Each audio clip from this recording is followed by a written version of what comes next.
Okay. So I'm working on the SV01 today, the Sovol. I have already starting to tighten up the plate here. So it's still got just a little tiny bit of movement, but it had, oh my gosh, it had this roller here and this roller here had come completely loose. They were almost ready to, whoops, tipping over.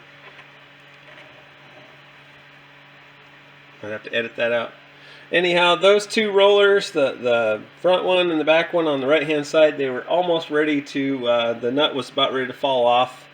They've got self-locking nuts, but I don't know why they don't seem to hold very well. So anyhow, I ended up, I pulled the adjusters and everything off, pulled the bed off, pulled the power supply out from under it because it's actually just miserable to get to any of this plate stuff with the power supply underneath there.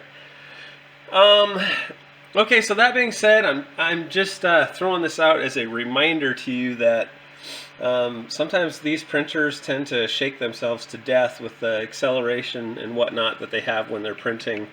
And so I was kind of hoping to, I kept telling myself, one of these days I'm going to take this thing all apart and I'm going to take it out in the garage and I'm going to blow it all out and I'm going to tighten all the hardware. Well, the last print that I tried to do, it had a layer shift of like almost 1/8 of an inch on it, and but it was a slow layer shift. I'm not quite sure why it did that, but anyhow, so I just kind of had a feeling. I took the print off of the print bed, and in doing so, I noticed that the whole bed was rocking on there, and I realized right then, I'm like, okay, I know what's wrong. So anyhow.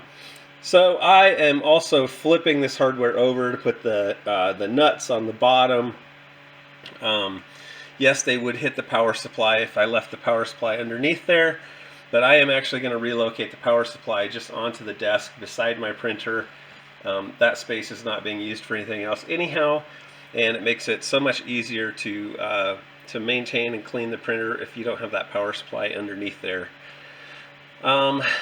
That being said, I mean, is there a better place for it, you know, that the factory could have put it? No, not really. So we all want these nice, small, compact printers that fit in a tight space. And so anyhow, you get what you get. I did use the printer the other day to print a belt adjuster for it. Actually, you know, it's kind of funny when you make a printer make parts for itself. And it works really well. It was something that it was lacking.